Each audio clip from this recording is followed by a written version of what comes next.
তাইলে কি অবস্থা হবে শুনেন। عن ابي هريره رضي الله تعالى عنه قال ان رسول الله صلى الله عليه وسلم قال নবী বলেন কিয়ামতের নবী বলেন সাহাবীদেরকে বলতেছেন আতাদুরুনা মাল মুফলিস, ও সাহাবীরা তোমরা কি জানো গরীব কে, অভাবী কে, কোন লোক গরীব তোমরা কি জানো? সাহাবীরা বললেন নবী গো আল মুফলিসু ফিনা মান লা দিরহামা লাহু ওয়ালা মাতা। আমরা তো জানি আমাদের মধ্যে ওই ব্যক্তি হলো গরীব যার কোনো দিরহাম নাই, যার কোনো টাকা পয়সা নাই, যার কোনো ধন সম্পদ নাই, তিনি তো আমাদের মধ্যে গরীব। কি বলেন আমাদের মধ্যে গরীব কে? আমরা বলি কি যার টাকা পয়সা নাই, ধন সম্পদ নাই, তারই তো গরীব। তো নবী বললেন সাহাবীরা আমাদের মধ্যে তোমরা কি জানো গরীবকে? তখন সাহাবীরা বলে ইয়া রাসূলুল্লাহ আমরা তো জানি আমাদের মধ্যে গরীব হলো যার টাকা পয়সা দিরহাম নাই, যার কোনো জায়গা জমি নাই, ধন সম্পদ নাই, সেই তো গরীব। নবী এবার ডাক দিয়ে বলে সাহাবীরা শোনো, ও সাহাবীরা শোনো, ইন্নাল মুফলিসা, নবী বলেন গরীব হলো ওই ব্যক্তি যে জিনাত উম্মতি আমার উম্মতের মধ্যে ওই ব্যক্তি হইল সবচাইতে গরীব, ওই ব্যক্তি হইল সবচাইতে অভাবী। ইয়াতি ইয়াউমাল কিয়ামাতি বিসসালাতি ওয়া সিয়ামিন ওয়া যাকাত, যে ব্যক্তি কিয়ামতের দিন অনেক অনেক অনেক অনেক সালাত, অনেক অনেক রোজা, অনেক অনেক হজ, অনেক অনেক যাকাতের সওয়াব নিয়ে আল্লাহর কাছে কিয়ামতের দিন হাজির হবে। নবী বলেন আমার উম্মতের মধ্যে ওই ব্যক্তি হলো গরীব যে ব্যক্তি কিয়ামতের ময়দানে আল্লাহর কাছে হাজির হবে, সওয়াব অনেক কোটি কোটি নেকি নিয়ে আল্লাহর কাছে হাজির হবে। ঠিক কিন্তু নবী বলেন এই বান্দা আবার এমন অবস্থায় আসবে ইয়াতি শাতামা হাযা, যে বান্দার কোটি কোটি নেকি আছে, ঠিক অনেক নামাজ আছে, অনেক রোজা আছে, তারপরে যাকাতের সওয়াব আছে, কিন্তু বান্দা আল্লাহর কাছে কিয়ামতের দিন আসবে শাতামা হাযা, যে দুনিয়াতে কাউকে গালি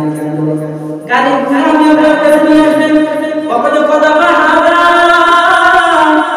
যেই বান্দা দুনিয়াতে কারো বিরুদ্ধে অপবাদ দিছিল, মিথ্যা অপবাদ, তারপরে বলেন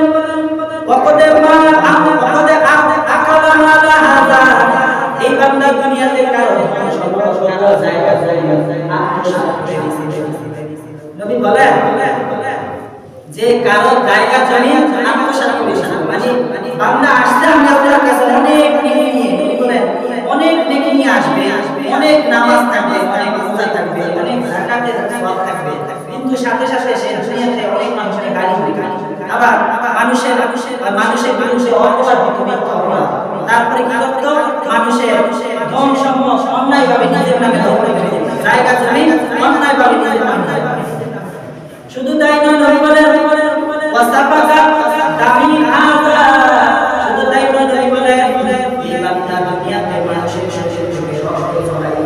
মানুষকে হত্যা করে ওয়াদরবা হাযা, শুধু তাই নয় মানুষকে বহাল করতে আঘাত এই বান্দার অবস্থা কি থাকে? নবী বলেন ফাইয়ুদা হাযা মিন হাসানাতিহি ওয়া হাযা মিন হাসানাতিহি, এই বান্দা এত নেকি নিয়ে আসার পর বান্দা যে দুনিয়াতে কাজে গালি তার এই নেকি থেকে ওই বান্দাকে যাকে গালি দিতে যাকে হত্যা করছে তার এই নেকি থেকে তাকে দিয়ে দিতে হবে, যে সাথে সহজে করছে তাকে দিয়ে দিতে হবে, যাকে হত্যা করছে তাকে দিয়ে দিতে হবে, যে মুসলমানকে কষ্ট দিচ্ছে তাকে দিয়ে দিতে হবে। এভাবে দেখা যাবে এক সময় তার এই সম্মান, তার এই মালিক ওই বান্দাকে দিয়ে তারপরে যাই বাঁচাই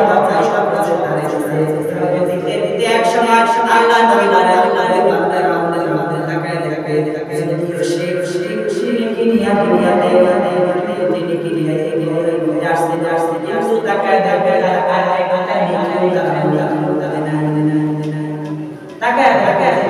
বান্দা কথা বোঝা নবী বলেন অনেক অনেক জায়গা আপনি আসবে, তারপরে নামাজের অনেক আসবে, তাহাজ্জুদের কিন্তু বান্দা দুনিয়াতে মানুষ হককে নষ্ট করার কারণে এই যে মানুষের জায়গা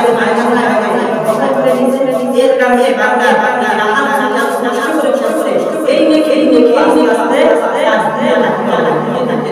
একসময় আসা দেখবে তার আমল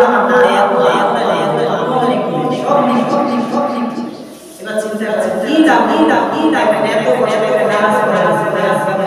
এত ওই মানুষকে রাখতো দুনিয়াতে সে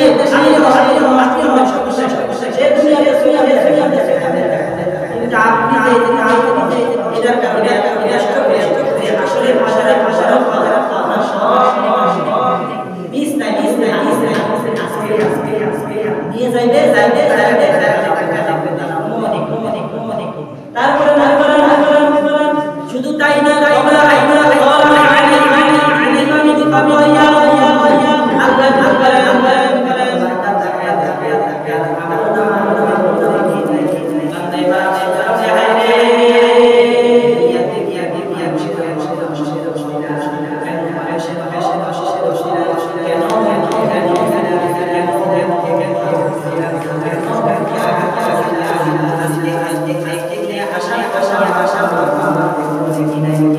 শুধু তাই নয়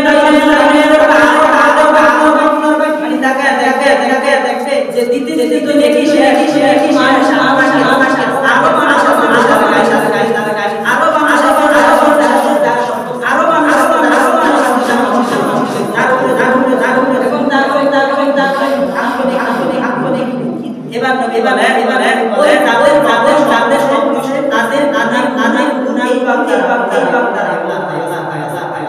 এই গুনাহগুলো থেকে যাদেরকে